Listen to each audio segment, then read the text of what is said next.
Welcome to Brazil for the start of leg 4 of the ocean race. The 14th edition of this global race has challenged our sailors to the extremes of the Southern Ocean, long, sleepless miles alone, and now they take up the adventure again, this time leaving the Brazilian coast to head north to Newport, Rhode Island. Well, joining me for commentary today is Sam Davies, who was on board with Biotherm on the last leg. And Sam, as we're looking out on the water today, very different from our last leg departure. The breeze is going to be tricky.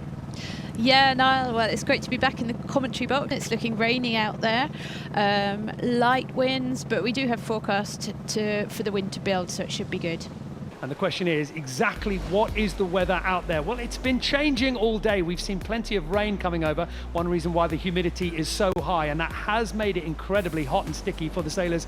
But we do have wind, enough wind to race at the moment, and certainly enough wind to make it a little bit challenging round those corners. Well, there we can see the boats out on the water. Their head sails are there, filled up. The mains are up. Slightly different decisions made by each of the teams as to exactly the right way to attack this race course. And those decisions are going to keep being played out over the 5,000 miles to go. Sam, talk us through what we are looking like with this course coming up here for this leg. So the course is going to start off with an inshore section. It's a rectangular course where we're going to have a reaching start. Around Mark 1, Mark 2 is going to be a jibe, and then another reaching leg, attack. And it's going to be 2 laps of this course. They have to go through the start line each time, and then through between Mark 1 and 2 as the leaving gate before they head offshore up towards Newport. So there's no other marks until they get really near the finish. Kevin Escoffier on the headset, 11th Hour Racing Team starting to go over the front. This is going to be critical now for the Swiss team. Team Holcim PRB do not want to be so far forward. They're going to be early to the line, but look what's happening. They're too far back. Everybody now rolling over the top of Team Holcim PRB. They're not going to find any breeze in there. 11th Hour Racing Team, they nailed the distance to the line. The start line is just to the right-hand side as we get to those final few seconds. Guyot Environment Team Europe, very close to the line as well. This is the final push to the line. Watch the flags to see if anybody is over. Biotherm also with a strong start, slightly to windward, and it was right on the line for 11th Hour Racing Team. There were no seconds left on the clock, and I didn't see any flags signifying anyone was over. That is a sterling start for Charlie Enright. I mean, this was close to the line here. Yeah, incredibly close start. Obviously a game of inches, but you know, both our team and Guyot Team Environmental clear the line and make sure they're getting back on track as quickly as possible. Well, the first scalp goes to Biotherm at the moment. They are getting near that first rounding mark. Damn, you know Paul very well here. We don't often see him smiling. He's always concentrating on these races, but he's got to be feeling pretty good about that view behind him. Yeah, he's got a great start. Paul is pretty much always pulls off a great start. But yeah, he'll be concentrating, and he knows that this leg is really, really long, and you just can't stop concentrating until you cross that line in Newport. So. Whatever they're doing, it's working well. They absolutely nailed that start. Head up into the breeze right now. They're trimming that boat well, and they've got breeze at the moment. Further back, 11th Hour Racing Team and Guyot Environment Team Europe are not matching the conditions that this French boat is finding right here. Paul Meilhat out in front. You just see the head of Marie-Rioux just down to leeward, just poking out, trimming that enormous headset. Well, before they get to that point, it's all going to be about these tight corners, and Biotherm have hit the first one. There goes the bear away, easing that big head sail at the front, still with the pressure to take them down. And normally at this point they would become vulnerable, but Paul Meilhat has done a good job pulling out some distance from the boat behind. Team Militia next around, second place at the moment, and of course important to remember that Boris Herman stepping off this boat, and it's Will Harris stepping on board. And just now for Biotherm, about to round Mark 2, having completed that short downwind. Their lead slightly less now than what it was, but that, I mean, Mark, that could just be the compression, the nature of that downwind section. Yeah, absolutely. There's usually a bit of compression on this downwind leg. It's an interesting one because it is a downwind run. In a longer race course, we'd be putting up bigger sails and trying to maximize the ability to go downwind more efficiently. Guyot Environment Team Europe still chasing at the moment. coming round. Mark 1 at the moment, now downwind with 11th Hour Racing Team chasing. Team Milizia are closest to this boat, but look at this, Mark. I mean, a little bit of breeze, a little bit of a change in conditions, and suddenly that boat shifts a gear. Yeah, we saw on the virtual tracker there, the speeds popped up. I saw 16 or even 17 knots, and it is just spectacular. Interesting to see the shots of the sails up and wonder which ones are new, which ones they already knew that they were going to have. But, you know, Mark, we just had an update from the race officer. They're going to extend this course a little bit. I mean, the breeze is in. Yeah, it's great news for the racing here, but I think really what the sailors will be thinking about is what does that do for the longer term weather situation. For Biotherm, they have increased their lead over a Team Milizia in second place. So this boat here leading at the moment, and if the course extends and they keep performing in this way, we could see the leader stretching further. And as we go in for attack here, Mark, there's an awful lot of work to turn this boat here. Yeah, interesting to see them go for the furl. I think, Sam, you were talking about the other day that you guys preferred on this boat to go through for the blow-through drive. I guess now we're seeing a bit of maybe that was a halfway in between the two strategies. But yeah, you know, back to Friday, obviously the two boats that had issues tacking were the two at the back, so still have to keep that focus on clean, crisp maneuvers. Here we can see some defensive action on Mark 3 going into that upwind section. Team Milizia really massively luffing the boat here. I'd love to know who's on the helm of Team Milizia, whether that was Will Harris on the tiller or, as we've seen before, Nico Lundvin. But either way, they gave up distance there, but they have locked Team Holcim PRB. Sam, you know, that's aggressive, smart tactical play. Yeah, it's aggressive. I'm pretty sure it'll be Nico Lundvin on the helm of Milizia. At the conclusion here of the first lap of the start of leg 4 in Itajaí all the way to Newport, Rhode Island, it is Biotherm in first place, but this is the battle for second, with Team Milizia locking out Team Holcim PRB, forcing them wide, forcing them to follow the play of the German boat. And now, Mark, we see that difference in tacking style, and very different from what we saw from the race leaders a moment ago. No furl. Yeah, no furl on Milizia there. It ends up making a big grind to get the sheet back in when it comes around, but obviously you don't have to do the grinding with the furl, so it's sort of 6 one way, half dozen the other. Biotherm in first place, just putting the bow up a little bit just to try and find some breeze. It's been coming up, it's been going down, and in this section of the course they're slightly tighter to the short line, so we can expect the wind to be a little bit more fickle as we're having a look now at Team Holcim PRB with Annemieke Bess putting her weight over those guard wires, trying to look forward. They're all wired up with the headset.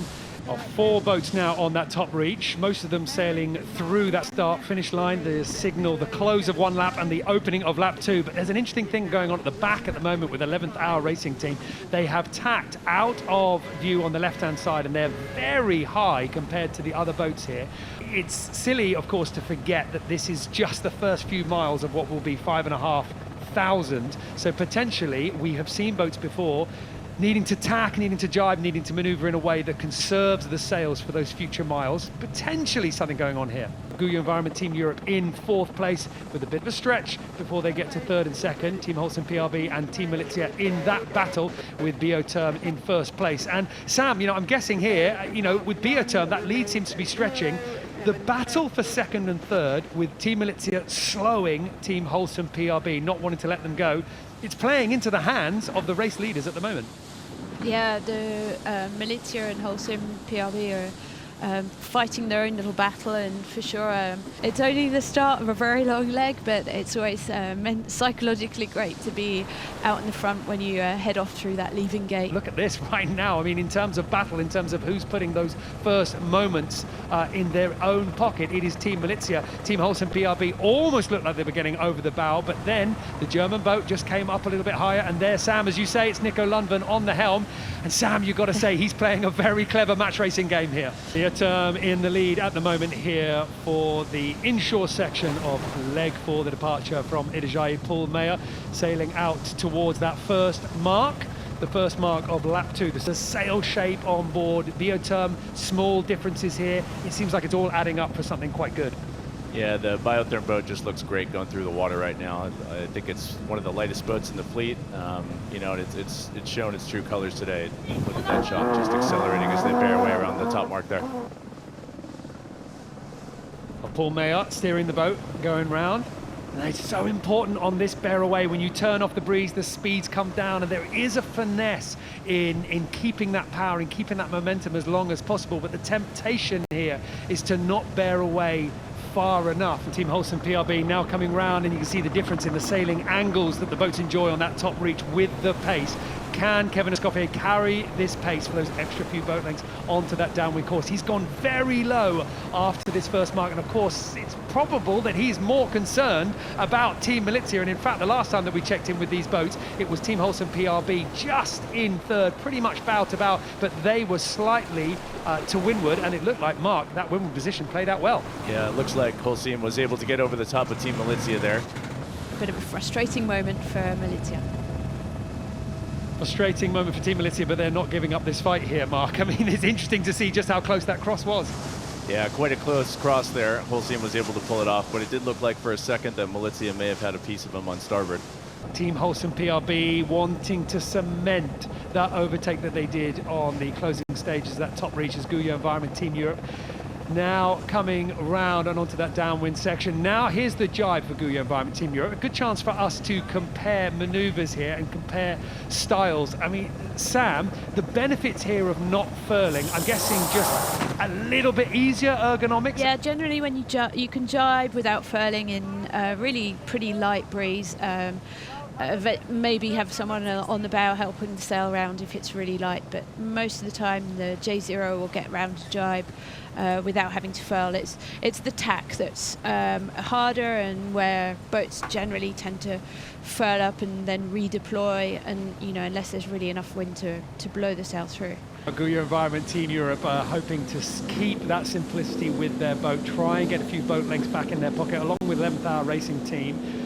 And Mark, obviously your boat, Charlie Enright, skipping at the moment at the back for now. We've got a chance to watch them jibe here, and it is still Team Holson PRB that is in the better position from Team Milizia in third place, with Biotherm out in first place. And Sam, for all of these boats here, this moment right now, in any sailboat race, when you've got a boat just on your hip, stealing your breeze, attacking you so violently, it's incredibly intense. I mean, does that intensity stay when you go offshore and you remain this close through the day, through the night, and through the weeks? Yes, yeah, it does, but it's really exciting, and there's nothing better to help make your own boat go faster than to have another boat next to you. This is a crucial moment for them. They have built up nearly a kilometre to their advantage. Now they are coming round the mark at the end of the bottom reach. They have got a short upwind before they go round Mark 4, back through the start line to signify the close of lap 2, and then through that leaving gate and out to the open sea. One last tack, and then the reach through the starting line and off onto the leg. One more tack for Team Milizia here to finish off that short upwind section, as Biotherm still in first place and Team Holson PRB tacking in second place here on the start of leg 4. 3 boat lengths to start. Okay, you safe for the attack? Yeah. Guyot Environment Team Europe getting set up for the tack. Sam, just seeing some interesting things here on Team Milizia. A big hard and up net there. Any guesses as to what was going on? Yeah, it looks like they were struggling to trim on their J0. Obviously the wind is up. They're at the top end of the range of these sails for these angles. Maybe they had an override or something on a winch that they couldn't grind, so Nico would have luffed up to unload the sail, and actually luffing up like that's the quickest way, then you can hand over hand pull it in. 11th Hour Racing Team are going to be getting themselves in that offshore groove now as the boats finish that tight inshore rounding as the leg 4 from Itajaí to Cape Town gets underway.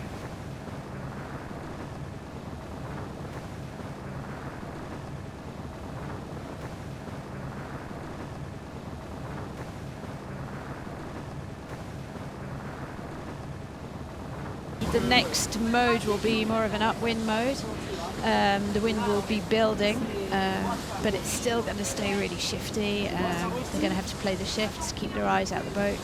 Yeah, as you said, maybe we'll see the windward rudder come up and maybe some sails get moved around the deck. So yeah, there's lots of work to be done to get the boat from the inshore course kind of average set up to the optimize that starboard tack offshore. When you're the first boat, the lead boat, you have to make the decisions without seeing anyone else, and then the boats following you can see how it works for you and decide whether you want to sail a little bit higher and slower or a little bit lower and faster, depending on how the lead boat is panning out. The decisions at the moment that Biotherm have made are still playing out very well. We saw that lead up at around about 900 meters, but it is still pretty strong, just a shade under 800 meters. It was between them and Team Milizia at one point. Now Team Holcim PRB is firmly in second place, looking very strong, stretching away from the German boat. In third place with Guyot Environment Team Europe in fourth, and 11th Hour Racing Team back in fifth place as we stretch our way away from the Brazilian coast. Yes, really happy about this race, but the race is not finished. We have 70 days or maybe more in front, but it's good. A lot of public here, and it's good for the team, to start well. That Paul Meilhat smile, it doesn't always come out, but if anything is going to put a small curl to the side of your mouth, it's going to be the position that they find themselves in at the moment. The tone from all of our sailors at the moment pretty much the same, that happy that things are going quite well, but always reminding themselves that it's a long leg. A bit of turning left, the wind tacking, then the wind will increase, we will change sails, tacking again before to go north to the north-east point of the Brazil. It's Team Holcim PRB sailing high, Biotherm out in the lead, and this is where they are at the moment. Biotherm right now in first place with Team Holcim PRB in second, and happy to keep Team Milizia in third place. Guyot Environment Team Europe in fourth, and 11th Hour Racing Team in fifth place. Both those teams having to return to the start line after a tricky start here in Itajaí. Closes out all the drama that we have seen here in Itajaí as the boats now sail off into the open ocean. 5,000 miles waiting for them all the way out into Newport. That will be where the fleet will get to. And they will be sailing through tricky, challenging conditions all the way to Rhode Island, Newport.